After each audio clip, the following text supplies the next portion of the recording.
theme of tonight is what we were made for, and sometimes that what we were made for could really give a lot of us a challenge to try to figure out like what we were actually made for.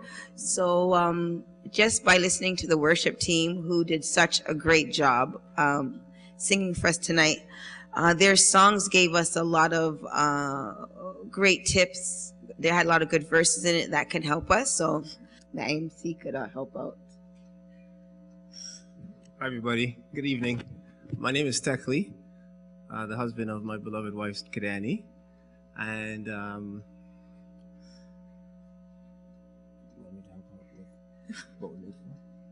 I'm trying to figure out how to be a good husband, figure out what I'm made for. That's another outreach. Absolutely, I think we're all called to have a special calling in our lives.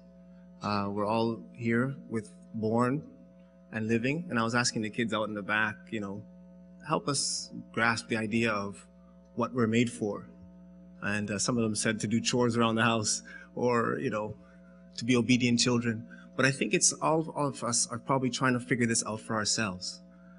Try to understand why we're on this God-given earth, why we're on this planet, and what we're here to do, what we are made for. And I'm definitely not the guest speaker for the night. I'm looking forward to hearing Abuna Anthony share a few words with us to maybe help us understand what we are here for. So without further ado, many of you may know Abuna Anthony is an eloquent speaker, preacher. He's a wonderful priest. He's from the D.C. area, all the way from Washington, D.C. He's come a long way to come and join us. He's from St. Timothy and St. Athanasius Church. So I'd like you to join me and my wife to please give a warm welcome to Abuna Anthony.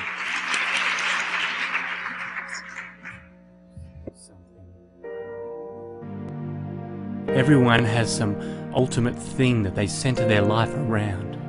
Something or someone that they hope will give their life meaning or purpose.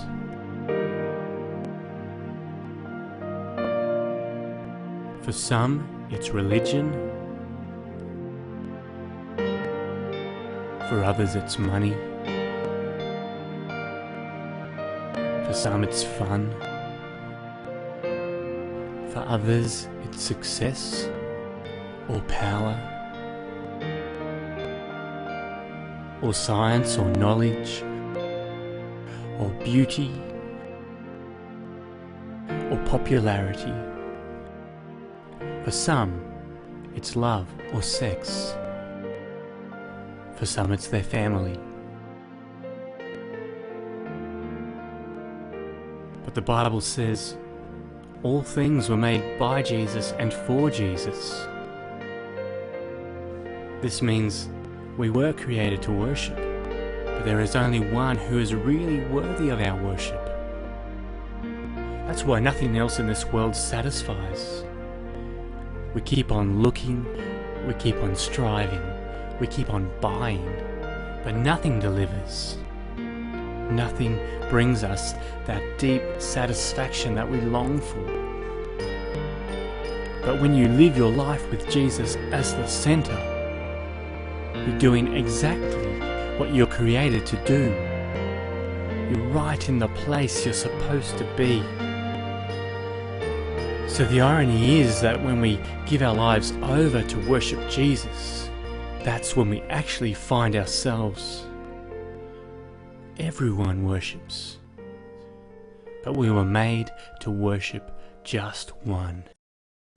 As the video talked about and as the nice MCs introduced, what we're going to talk about here tonight and tomorrow is what we were made for. Now let me start off and preface everything I'm going to say by telling you this, is that I do believe that you can finish here tonight and tomorrow and discover why God made you and what God made you for. I'm not saying you'll have all the answers to what God wants for your life, but what I'm saying is that when you look at God's plan for your life and God's purpose for your life, and we're going to get into those details in a little bit, what God created me for, there is a customizable portion and a standardized portion. So there is a custom plan for you, and a custom plan for me, and a custom plan for everyone, but there's also a standardized portion. And what I want to talk about here tonight is what I believe 99% of God's will for your life will be summarized by the topic that we're going to talk about here. That's not bad, huh? 99% of God's will for your life, of God's plan for your existence, of why you're here, we're going to talk about inside this word worship. And we'll hopefully dig into what worship means and understand why I say that. Worship is something that if you don't realize it, just like the video just said, is something that every single person is doing every single minute of every single day for their entire lives. Worship is like breathing. It's not something that you control. It's something that you do kind of instinctually. And the same way that your heart is pumping blood without you choosing to do it, not choosing to do it, the same way your spirit is worshiping whether you're choosing, without you having to even choose how to do it. That always works. Push all the buttons at the same time. The word worship is a word that's misunderstood, and it means different things to different people. But if you go back to the root of the word worship, it actually comes from two words, worth and ship. Okay? Worth and ship. And when you put those two words together, you understand what worship means. Worship basically means to ascribe worth to something or someone or some entity. So the same way the word citizenship means that you ascribe the citizen status to someone. All right, someone wants citizenship, you bestow citizen on this person. Kingship means you bestow the right of king on this person. Friendship, companionship, means I give the right of friend or companion to this person. Worship means that I go to a person or a thing or whatever, and I say, you have worth in my eyes, and you have value, and I honor you. So the word worship isn't originally meaning to be like bowing on our knees and things like that. What it means is, when you worship something, you are saying this thing or this person has value in my eyes. And that's why, like I said, you're always worshiping something. Because every minute of the day, you're valuing certain things over another. And those things that you worship or value will make a difference in how you act, what you say, and what you do with your time. For example, we just drove up here together. We drove down, or up, I should say. We drove up, and we left 6 o'clock in this morning, just arrived here a couple hours ago. The fact that I place worth on money affected the decisions I made at the rest stop. Because when we're at the rest stop, and there's certain meal choices, okay, the value that I put on money affected what I ordered in the line. And if I didn't have that same value on money, then maybe I'd ordered something different. Maybe I ordered 2 or 3 of those things. Some of you, the value, okay, you put value on your health. That affects what decisions that you make, the things that you eat, the places that you go. And some of you who don't put value on, the things that you value and worship make a difference in your day-to-day life and in your action. That's why this worship thing is a big deal. God knows it's a big deal. That's why in the Old Testament, when God came down and gave the Big Ten Commandments. So let me dumb it down here for you like this. Just 10 things. Okay, so you don't need to take off your shoes. You can figure it all out without taking your shoes off. All right? The first one of those Big 10 rules, the first commandment, was simple. You shall have no other gods before me. Because God knew that this worship thing is a big deal. And He knows that me and you, we tend to worship stuff. So that's why God said from the very, very beginning, don't worship anything other than me. Now you look at this commandment right here. You see in this commandment, and you look at it and say, like, I never had anyone come to me confessing the first commandment as their major struggle. We look at this commandment as like an old school commandment. But we don't really struggle with no other gods, okay? Because, I mean, we ain't worshiping statues, all right? And we ain't offering incense to stuff. So we, like, of the Big 10, okay, maybe you get to, like, the adultery one. Maybe you have to spend a few minutes there. The lying one, the honor father and mother. We spend a few minutes there. But the no gods before me, check. No problem on check mark. We don't think that this is something that really applies to us. This is like an ancient commandment. It doesn't really apply to us. But when you go back to my definition, that worship is just applying value or worth to something, then I say I beg to differ. I think we worship all the time. I try to think of an example that would like fit the modern day, like young people, pop culture, but y'all gotta forgive me. All right, I'm very far removed from pop culture. All right, so I don't even know. So I'm gonna give an example from back when I was a kid. All right, and you insert whatever rock star is popular today. Okay, the only one I know is Justin Bieber. That's the only guy I know. But I said, let me avoid him. Okay, so back when I was a kid, it was Michael Jackson. All right, well, Michael Jackson was the real deal. All right, and he was the Thriller, and he was everything. And back when Michael Jackson, okay, may God repose his soul. Back when Michael Jackson would walk around, what did the people do to Michael Jackson? Ah, yeah, exactly.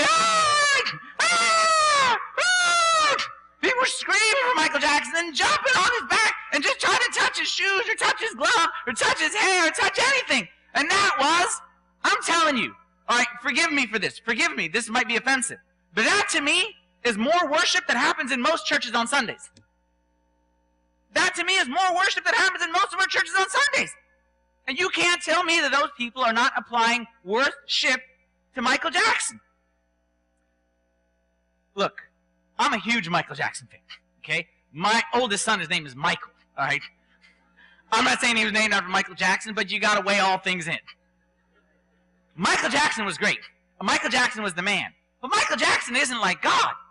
Like Michael Jackson, like if we're going to apply that much worth and honor and value to Michael Jackson, or like I said, insert your Michael Jackson, like whatever it is for you. If we're going to do that much for Michael Jackson, then what happens when it comes to God? Look at this verse. Galatians chapter 4, verse 8 and 9. St. Paul is talking. He's talking to a group of people who used to worship idols. And he's saying, I understand that you used to do that kind of stuff. But come on now. Look what he says, Galatians 4:8. He says, but then indeed, when you did not know God, you served those things which by nature are not God's. That's fine. I understand. You knew no better. You used to worship those gods. That's fine. But now, after you have known God, or rather are known by God, how is it that you turn again to the weak and beggarly elements to which you desire again to be in bondage? What he's saying right there in that verse, he's saying, I understand that you, in your DNA, are hardwired to worship something.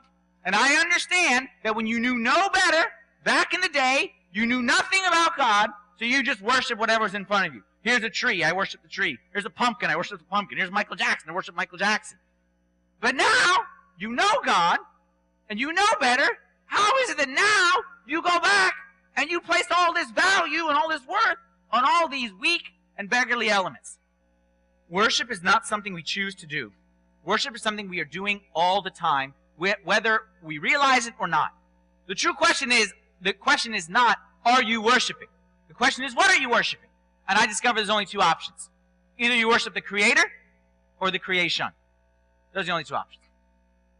Either you worship the Creator or the creation. Those are the only two options. Idol worship is not what it used to be. Idol worship used to be, like I said, offer incense at the statue. Pray to the sun or the moon or the whatever. But today, idol worship, we got technology. Idol worship is much more user-friendly than it used to be. All right? It's much easier. It's at your fingertips. You don't need to go to the ends of the earth to do idol worship. You can idol worship anywhere that you want. And unless we figure out who we're worshiping, then we're in danger of worshiping false God. All right? So how do I know what I'm worshiping? How do I know if I'm worshiping God or worshiping other things? How do you know? No one would ever say, like I said, no one ever comes and says, Father Anthony, forgive me, I worship many gods. No one says that. All right? No one says that. But it's true in a lot of cases. How do we know? Me? I'm a fact guy. All right? Don't discuss with me. Don't discuss with me. Show me facts. I like facts. I say, you follow the trail. Because every one of us has a trail. And if you follow the trail of your life, every trail ends up at the place of worship. What do I mean? I mean, look at your life. Any one of us would say, like you wouldn't be here on a Friday night unless you say, yes, God, I worship God. Like you wouldn't be here. Like you got better stuff that you could do than listen to me. You're here because you say, yes, I worship God. And that's great. But I don't really care what you say. Show me the facts. What are the facts? Go back through your life. A wise person once told me there's 3 things. Look at these 3 things, and they'll tell you the truth. Your mouth will lie to you, but these 3 things will never lie. Your time, your money, and your relationships. Look at those 3. Your time, your money, and your relationships. You say you worship God. Okay, let's look at your time. How much time in the past week did you spend with God? How much time did you invest in your relationship with God? How much time do you schedule to be with God or to do things where God is around? Don't tell me God is number 1 in my life, then look at my calendar and God is nowhere on my calendar. And watch TV for 15 hours a day is on my calendar. If watch TV 15 hours a day, if Xbox is on your calendar and you look back, Xbox. No, but I worship God. That's like me spending all my time with my friends and tell my wife, no, but I love you. You're the most important person. See you next week. Doesn't work that way. Look at your time. Your time tells you what you worship. Look at your money. Because your money, like I said with me and the rest stop, your money tells the truth. If I don't spend a dime on God, on God's house, on God's work, then don't say God is important to you. Don't say it. Don't say it because it ain't true. Because if it was true, it'd appear on your credit card bill. You know what's important to you? Appearance. That's what's important to you. Look at your credit card bill, checkbook, whatever it is that you use. And third, like I said, is your relationship. Look at the people you hang out with. Because you are much more similar to the people that you hang out with than you realize. We don't always like to think that, but we are. The people that you hang out with worship something other than God, and there's a very good chance that you're slipping into that worship as well. And if it wasn't, then you probably wouldn't spend as much time with them. Follow the trail, man. Don't tell me who you worship. Examine your life. Go back through your last week. Like, I'm not even asking you for future. I'm saying go back. See how you spent the last 7 days of your life. And see how many times that trail ends up at the throne of God in heaven. And if it doesn't end up there very many times, then I would say that God isn't that high on your worship scale. Sorry. The trail never lies. Your actions lie. Your words lie, but your actions never lie. The truth of the matter is that whether we realize it or don't realize it, every single person in this world worships something. And you're doing it, like I said, without even realizing it. Y'all know atheism. People who say they don't believe in God. All right? Atheism is a relatively new concept in the world. Like, atheism hasn't been around forever. Forever, people didn't know God, but they always knew there had to be something to worship, because like I said, that's how we're wired. So people just invented stuff. Let's worship the sun. No, the sun's not God. Okay, let's worship the moon. No, the moon ain't it. Let's worship the trees. And they just invented something to worship. And then all of a sudden, they ran out of those kind of stuff. So said, okay, I got an idea. Let's worship no God. Let's say there's no God whatsoever. But that's a relatively new idea. And even that idea isn't saying that they're not worshiping any God. Basically, they just make themselves God. They just basically say, I'm the one who knows everything, and I'm the smartest person in the whole wide world. But my point is that every era, every civilization, every society, every people group ever always worships something. Why? Because we were, as the song goes, made to worship. We were made to worship. We were programmed with something inside of us. Think of it like a magnet. Okay? God is up in heaven, and He has a magnet. And then He creates us, and He sends us down to earth, and He puts a little magnet inside of us. It's always drawing us back to Him. The Bible says, there's a verse that says in Ecclesiastes 3 that He has placed eternity in our hearts. That's the magnet. The magnet that's always drawing us to, there's got to be more than this. And it draws us to God. But then all of a sudden, something comes along, money. So we go to money. But then, money doesn't do it. They were still not satisfied, even though we have it, we doesn't do it. So the magnet is drawing us back. We're going this way. Then we see, relationships, boy, girl, whatever. So we go this way. Maybe that's what it is. But that doesn't satisfy us. Oh, career, that's what it is. And then it just gets, and we just keep searching. Because God has made us to have a need to worship Him. Not my words, but God's words. Colossians chapter 1, verse 16. All things were created through Him and for Him. All things were created through Him. I got you on that one. God created all things. But did you know, not only God created all things, but God created all things for him. What does that mean? What does that mean? That means that every single person was created for God. Not just to enjoy life and do whatever, but for God. One time there was a story. It's in the Bible in the book of Acts. But one time when St. Paul, it's in Acts 17 for those who know their Bible. St. Paul was in the city of Athens. All right, and Athens at the time was a very idol-worshiping kind of a place. And they had, like, every variety of idols and statues and gods you can imagine. Like, they had it all. They were like the Walmart of idol worshiping. Like, you get everything that you wanted right there. And St. Paul strolls into this city. And he's walking around the city, and here is, a statue for the god, Zeus. And a statue for the god, Joe. And a statue for the god, whatever. Okay? And he goes through and he sees all these statues. And he's like, man, these people, they got their gods covered. They got every god imaginable. And then he gets to this one statue. And if y'all remember the story, at the bottom of it says, this statue is for which god? For the unknown God. They made a statue for the unknown God. Why do you think they did that? Why? Why would they create a statue for a God, whether we know he exists or doesn't exist? Just in case. That's basically what they're doing. They're saying, you know what? We got God Zeus, God Joe, God Schmo, God whatever. We got Larry, Curly, Mo, that's fine. But just in case we missed one of them gods up there, let's just create some generic, like one-size-fits-all God. In case you didn't like any of these, you take these. And St. Paul goes to them, and he walks in the city. He says, people, y'all are messed up.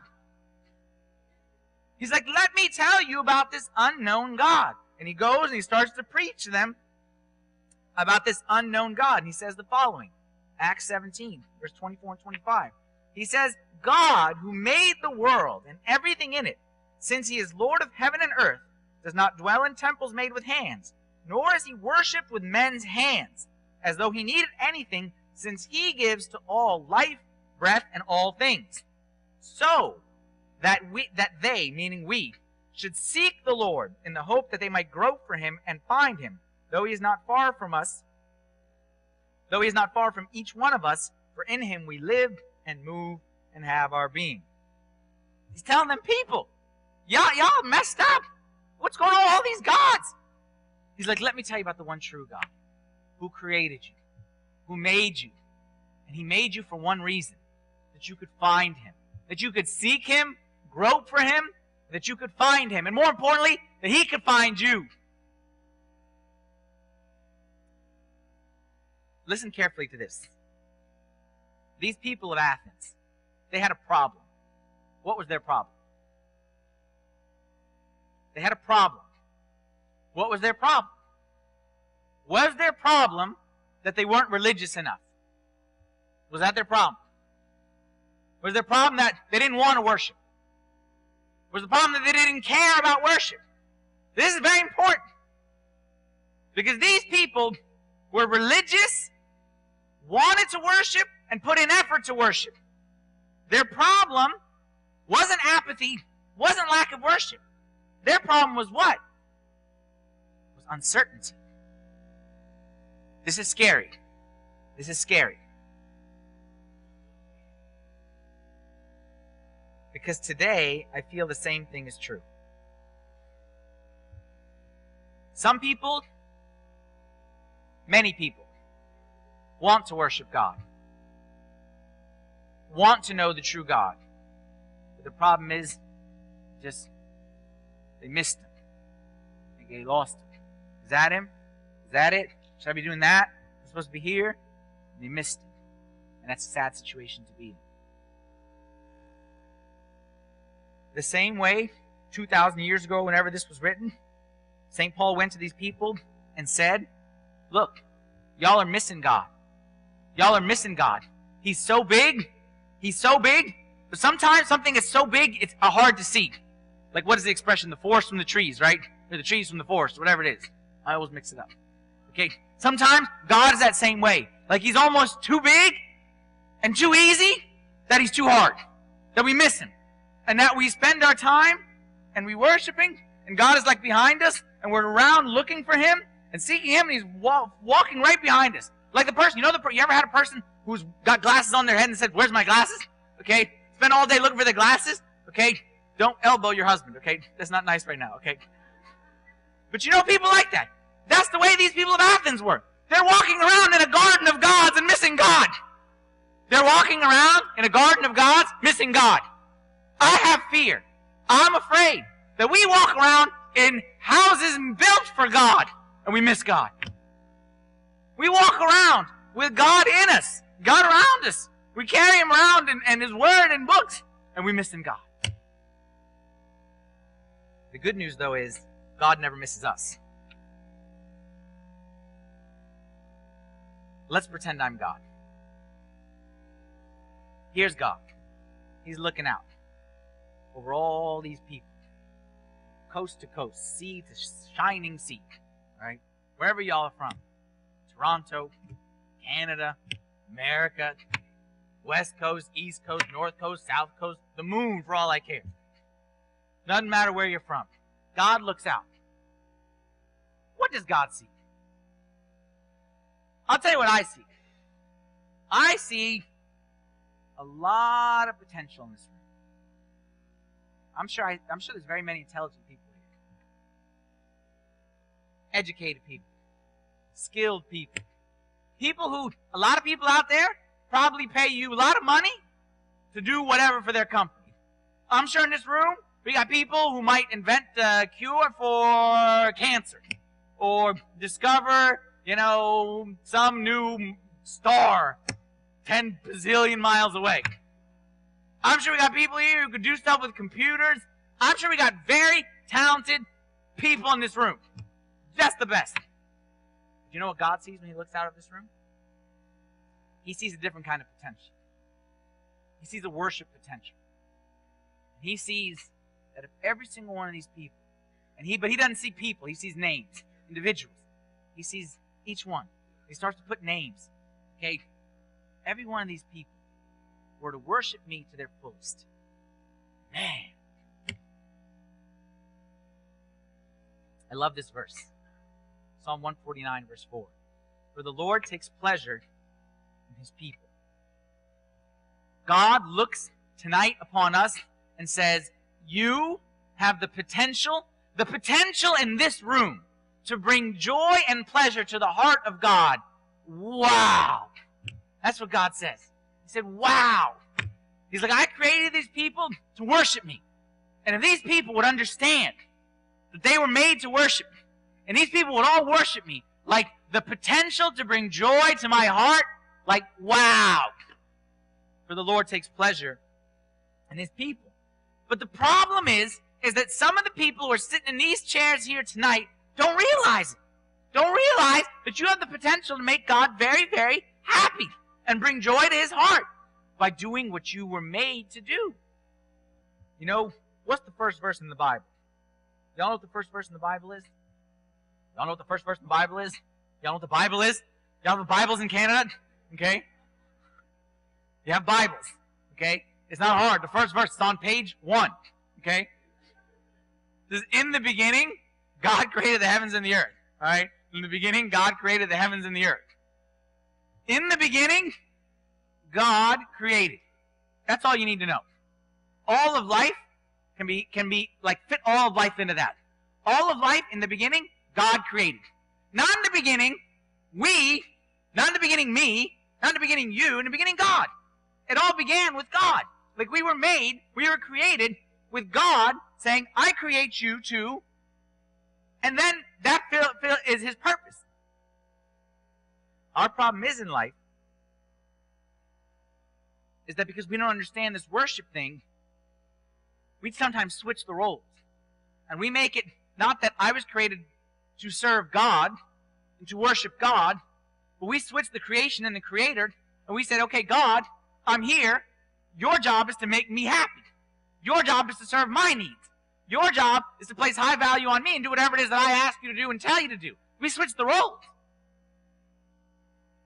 Those men of Athens who said, we worship an unknown God, they were right. Like, We laughed at them a minute ago, but they were actually right. There was a God who they didn't know. And St. Paul told them about that God, and it's the same God that we're gathered here to worship tonight. He has a name. His name is Emmanuel. His name is Jesus. He is our God, and He created us to worship Him. And until we worship Him, we will always be spinning our wheels. Until the heart, the magnets, okay? Think of it like if you're a romantic, like the lovebirds, the Romeo and Juliet, okay? Like the half of this and the half of the heart thing that they have to connect, okay? Until the two are connected and until the magnets meet, you'll be spinning your wheels. And you spin them through money, spin them through relationships, spin them through power, spin them through vanity, spin them through whatever. But until those hearts are united, you're never going to find the satisfaction you're looking for. I want to say this to you very personally. In case you're wondering and asking yourself, why am I here tonight? Why did I come here tonight? I'm telling you this, and I believe this to be very true about you individually, that God wanted you here tonight. God wanted you here tonight. You think you came by random, by accident, because someone forced you to come, or this nice person invited you and you just felt embarrassed to say no. Or you thought you came because you came last year and there was free pizza. So what's better on a Friday night than free pizza? All right? And you think that's why you came. But I promise you that's not why you came. He brought you here.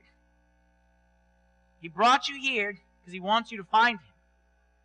He came and you came. And both is here because He wants you to find Him. Because He doesn't want you to spin your wheels. Because He doesn't want you to walk by this statue of the unknown God every day and just walk by and wondering, who is that God? And then go to all your other little gods. He wants you to find Him and to know Him. And He wants you to know that every single day, I read a nice meditation, okay? Every single day as the sun comes up, sun comes up. Sun comes up is a happy event. Sun comes up. All right, sun comes up. Look at that as God comes up. Look at that as God saying, good morning, you, okay? Hey, I love you. And this day, I want to rain like the sun. I want to shine down just on you. Like I'm going to come and raise the sun, even no one else, just for you. Just because I think you're neat, okay? I think you're a neato kind of a guy. And I want to rain the sun on you. And I want you to know how you have a lot of worth in my eyes. And I want you to place a lot of worth on me. Because that's where relationship, especially the deepest intimacy relationship, when you love someone so much, and then they don't reciprocate that love, and that's painful. Even worse, when you love someone so much, and they don't know that you love them so much, it's even more painful. So God wants to make sure there's no miscommunications. So we're going to take care of miscommunications tonight and tomorrow night. And make sure that you know how much God loves you. And then He's going to challenge you to say, this is how much I love you. How much are you going to love me? As St. Paul said in that verse that we read, God didn't call you here tonight because He wants anything from you. God doesn't need anything from you. He's God. He's got it taken care of. God doesn't dwell in houses made with hands or temples made with hands. God's got everything. There's nothing He needs from us. Just needs us. Just wants us. What I hope is that we can maybe change our view of why we're coming tonight. Sometimes, okay, you know how you go in a store, there is the main entrance, and then there's like the service entrance in the back. All right? And the service entrance is for the worker people. All right, park in the back. All right, don't let the people see you. Don't take the good spot. Just park in the back. Wipe your shoes before you come in. Okay, punch in and punch out. A lot of us view God that way. And we think that God, like, we come to God because He needs, like, slaves. God needs workers. God needs people to set up the pews, okay, and do stuff. And we think that God needs servants. But even God Himself said, I'm good on servants. I don't want to call you servants. I want to call you friends. So I'm not inviting you here tonight because I'm going to make a pitch in the end and say, yeah, I need you to do this. Or I need you to give me money because I'm broke, because the economy in heaven is struggling. God just needs us because he loves us. He just wants sons and daughters.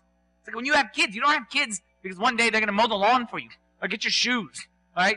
You have kids because you love them. And that's why God had us as well. Can I ask you a deep question? Can I ask you like an introspective question that I don't want an easy answer to? Are you looking for God, or are you just pretending? Are you looking for God,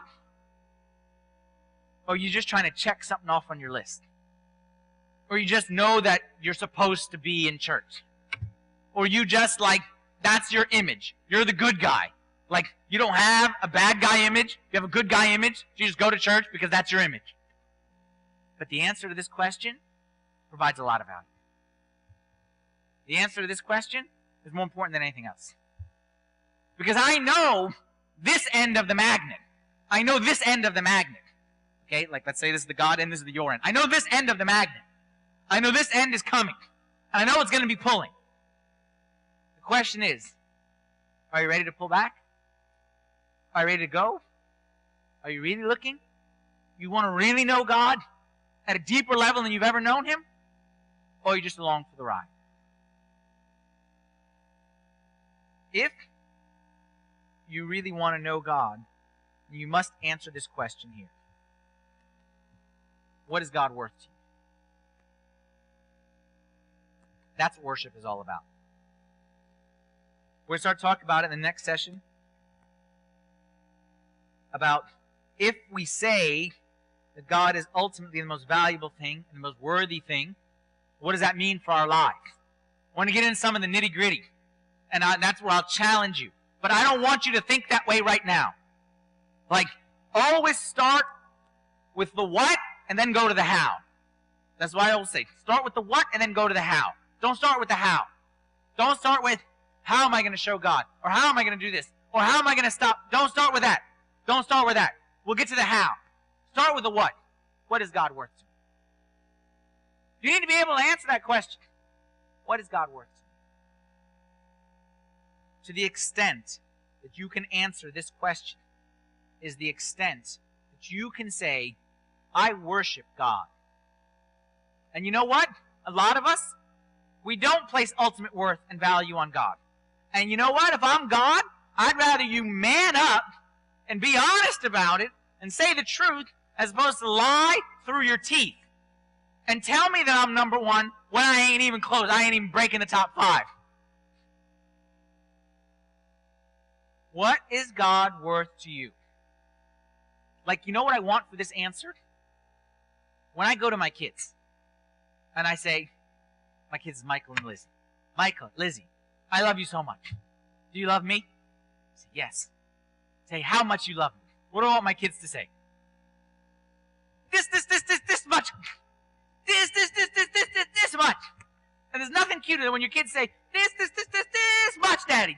Even if a minute ago they were at each other's throats, you know what I mean, pulling each other's hair out, okay? And 5 minutes now they're going to be throwing stuff at me, whatever.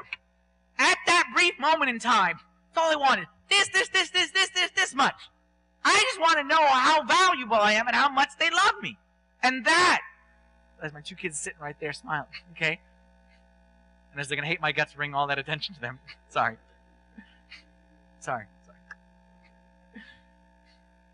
At that moment, as they're telling me this much, and that's it. That's why I became a dad. That's it. That's all I want. I don't want anything. Okay? And unfortunately, this is going to come back to bite me right now, okay? But they, at that moment in time, they said this, they get away whatever they want at that moment in time. Whatever they want. Dad, I need $10. Dad, take 20. Okay? That's fine. And I don't think God is that much different. We'll get to what does God want from me. But I want you to first answer, how much is God worth to me? And I hope you say in your heart, this much. And if you say this much, we'll figure out how to show it. We'll get through the ups and the downs. Yeah, we'll have our rocky moments. But don't start with the how. Start with God. How much is God worth to you? The good thing about this question is that it never ends. Like you can't never get your arms widened. Because the more you value God, the sweeter He gets. So the more you want to value Him more. And then He gets sweeter. And then the more you want to you know what I mean? And then He gets sweeter. And then it's a beautiful thing. It's a beautiful thing. The question I'll leave you with right now before we take our little break is, what is God worth to you? How would you answer this question? And remember, you're not answering this question to me. You're answering this question to the one who already knows the answer, who can see straight through you and can see inside your heart. And God, who knows the hearts of all, is asking you this question tonight, and you must answer the question, what is God worth to you? Glory be to our God forever.